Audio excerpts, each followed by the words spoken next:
Zdravo ljudi dragi, salut zusammen liebe Leute, hello my dear friends, grüßt euch meine lieben Freunde. To su sad bila 4 razna jezika, nije to sad neki bog zna uspjeh u životu, ali mislim da je stabilno znati malo više jezika od samo jednog. Sad švajcarski, njemački i njemački, može se reći da je to dosta slično, jeste zato što mi u Švajcarskoj, ja živim i rođen sam inače u Švici, u Cirihu, mi učimo od malena već da čitamo i da pišemo na njemački, na taj visoki njemački, Hochdeutsch se to inače kaže. Švajcarski jezik ima isto neku gramatiku, ali nije to sad nešto fiksno što piše u svakoj knjizi i to, jer ovdje taj švajcarski njemački pričaju u svakom mjestu gdje odete, kilometar, dva, mijenja se i drugačije tu. Ja sad pričam taj cirihčki, što sad opet zvuči malo drugačije nego ovi iz Valisa ili St. Gallen, Thurgau, Bern. Bern isto ima neki specijalan švajcarski njemački što ja skoro ne razumijem. Znači baš je to nekako čudno sve ovdje. Ali hoću u ovom videu malo da pričam na te razne jezike i da vam kažem kako sam ih naučio. Srpski je moj materni jezik, znači moji roditelji su došli davno ovdje, više od 35 godina, da li beš 88, ne znam ja sad tačno, izvinite roditelji što vas nisam slušao šta mi pričate, ali znam da su došli prvo u San Bernardino, u italijanski kanton ovdje u Švicu i tu su naučili prvo italijanski, tako da mislim da znaju čak bolje možda malo italijanski od njemačkog. Onda kad sam se ja rodio u Cirihu, oni su došli posle u Cirih, što su našli neki poslić, ja sam se rodio onda ovdje. I onda posle godinu trebao da se rodi moj mlađi brat. Jedan moj stariji brat je bio u Bosni još, kod babe i džeda. On je 82. godište. Pa su riješili roditelji da se vrate dole u Bosnu i da odrastaju sva djeca zajedno, a ne dvoje djece u Švici, a jedno tamo samo, tužno. I tako da smo otišli opet dole, dole se onda rodio moj mlađi brat i posle beše rat, ono tamo vamo, zarati se i onda su riješili da pokupe svu djecu i da dođu ovdje u Švicu. I tak smo odrasli ovdje u Švici. Išli smo dole, naravno, na svaki raspust kad smo imali 5 ili 6 godina, 4, 5, 6 godina se kreće ovdje u onaj kindergarten, vrtić i onda smo počeli da učimo švajcarski, njemački. Tako da sam srpski pretežno pričao samo kući. Schweizerdeutsch ist meine zweite Sprache. Es ist für mich meine Hauptsprache, weil es ist die Sprache, in welcher ich denke. Ich habe das früh gelernt, schon damals im Kinski. Ich weiss noch, unsere Eltern haben uns versucht, ein bisschen Deutsch beibringen, bevor wir schon im Kinski gegangen sind und so. Aber sie haben es natürlich nicht besser gewusst. Vor allem das Schweizerdeutsch ist total anders als Hochdeutsch. So haben unsere Eltern uns Hochdeutsch beibringen, aber im Kinski haben wir etwas total anderes gelernt, und zwar Schweizerdeutsch. Und darum ist das irgendwie voll komisch für uns. Warum sagen die Eltern, das heisst so und so, wenn es ja eigentlich so und so heisst? Erst wo ich dann angefangen habe lesen und schreiben, ist ja alles auf Hochdeutsch. Alle Fachbücher, alles aus der Schule, alles ist auf Hochdeutsch. Aber wir reden es einfach nicht. Wir reden unser Schweizerdeutsch. Ich habe noch nie irgendein Buch gesehen auf Schweizerdeutsch, wo ihr könnt kaufen im Laden, außer vielleicht irgendwie Deutsch, Schweizerdeutsch Übersetzer. Keine Ahnung, das gibt es sicher. Aber sagen wir so Geschichten oder sonst irgendwelche Fach- und Sachbücher auf Schweizerdeutsch könnt ihr vergessen. Am einfachsten lernt man halt Schweizerdeutsch, wenn ihr da aufwachset und lange Jahre lebt. Das könnt ihr nicht lernen aus den Büchern, das ist unmöglich. Vor allem, weil es in jedem anderen Kanton total anders tönt. Also ist es sehr, sehr schwierig. Es ist viel einfacher, Hochdeutsch zu lernen, das richtige Deutsch, als Schweizerdeutsch. Klar, mit den Jahren kann man es immer besser, wenn man natürlich Interesse hat überhaupt an dieser Sprache. Ich bin halt da geboren und aufgewachsen, ist normal, dass ich es kann. Aber wenn ich amix andere höre, reden sie nicht so gut wie ich. Weil so Ausländer halt Sekundos, wo wir sagen, das sind die halt Ausländer, die in die Schweiz gekommen sind. Ich habe halt so richtiges Schweizer Bünzli-Deutsch gelernt in einem Callcenter.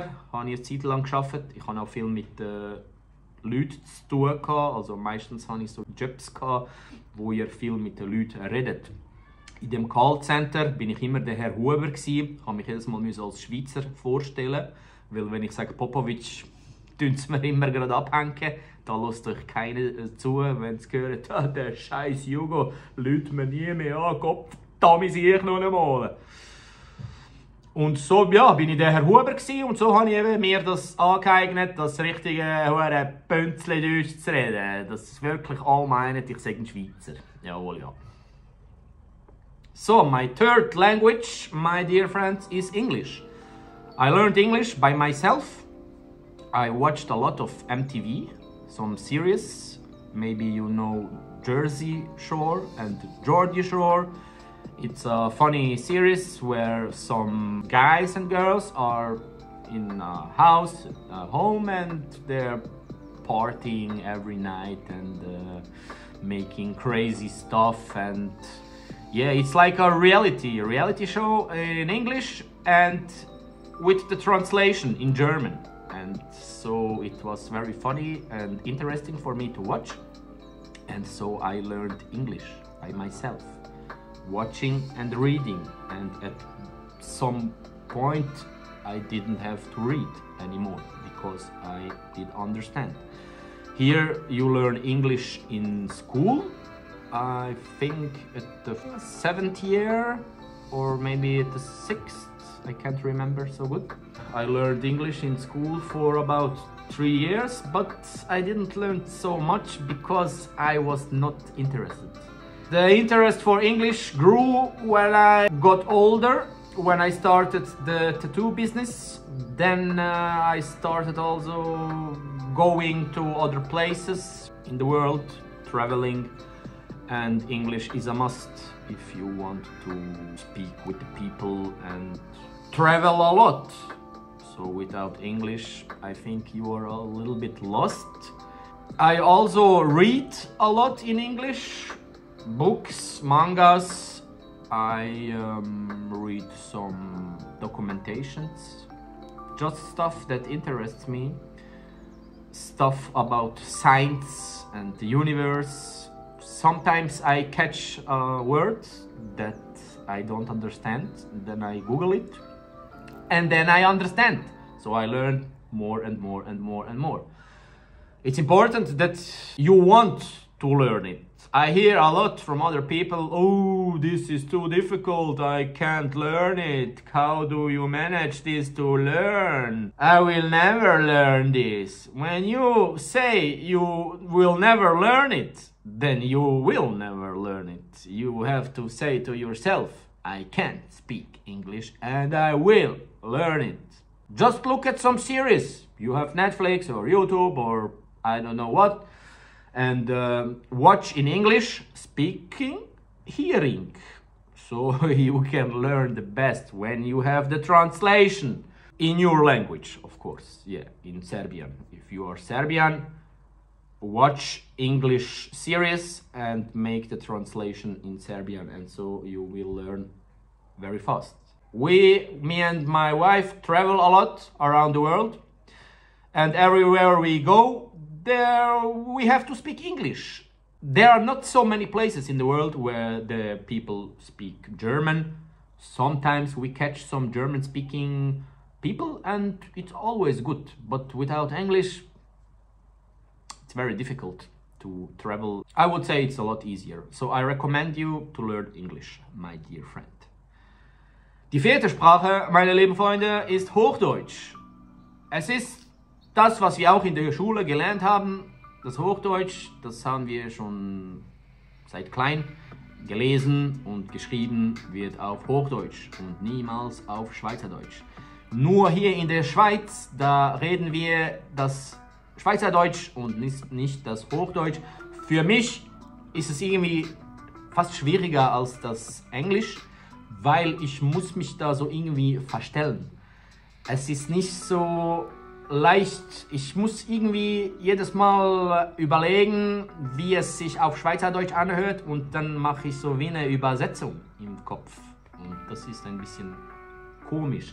Ich habe mir das angeeignet, das Hochdeutsch neulich, also ich spreche das nicht so lange, weil ich ja den Manga zeichne Revenge of Medusa.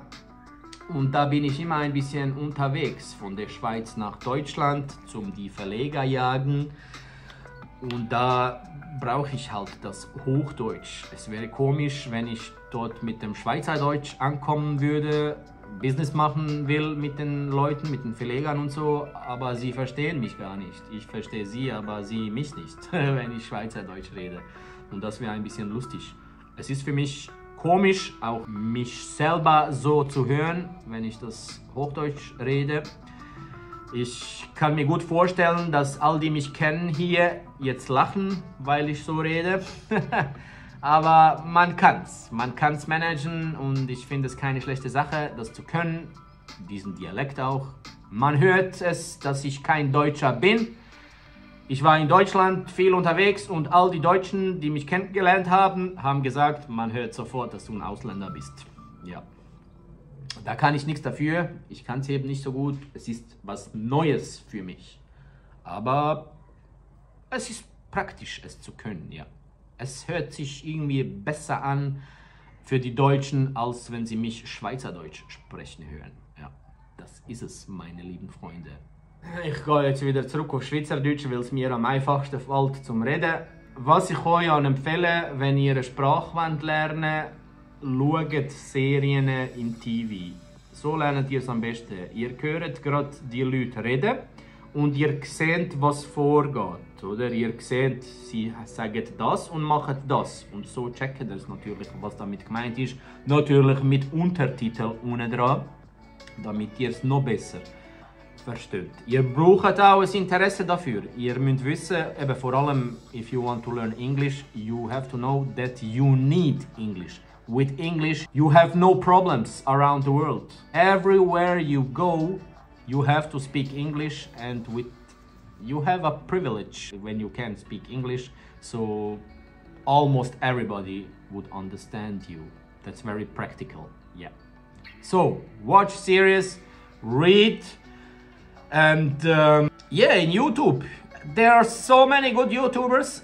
90% of the content creators I watch in YouTube are English speaking. Na srpski ima isto par YouTubera, na primjer Muđa, on mi je cool, gledam to ponekad, debeli Srijemac što jede, to mi je isto interesantno, a inače ne znam kakvih ima srpski YouTubera što imaju neki content sad što mene interesuje. Naravno isto što je mnogo dobro da se upišete u neki kurs za taj jezik, u neku školu. Mi kao klinci smo išli u srpsku školu ovdje u Švici, Ćale nas upisao zato što je mislio da trebamo da učimo srpski, pravilno da pričamo.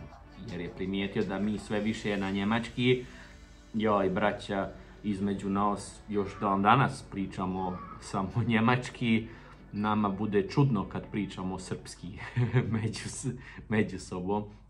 I tako da sam već rano počeo u tu srpsku školu, tu sam naučio i ćirilicu i eto, malo bolje pričati. Ali eto, posle sam odrastao i interes su se izgubili, nije me više toliko zanimalo jezici tamo vamo. Tek kad sam opet postao tattoo majstor, onda sam opet naučio tu ćirilicu perfektno, pisanu i štampanu. Zato što toliko klijenata naših imam što hoće nešto na ćirilicu, oni sami uopšte i ne razumiju, ali tako da bi mogu napisati bilo šta i oni bi povjerovali i rekli, ajde druže, udri. smiješna stvar. So for YouTube, my dear friends, if you are interested in more English content of mine, then check out my other English channel, Darko Tattoo. This was my first channel here in YouTube. First I started in the Corona time. I couldn't go to work because it was forbidden. I have to close my shop for 1 month.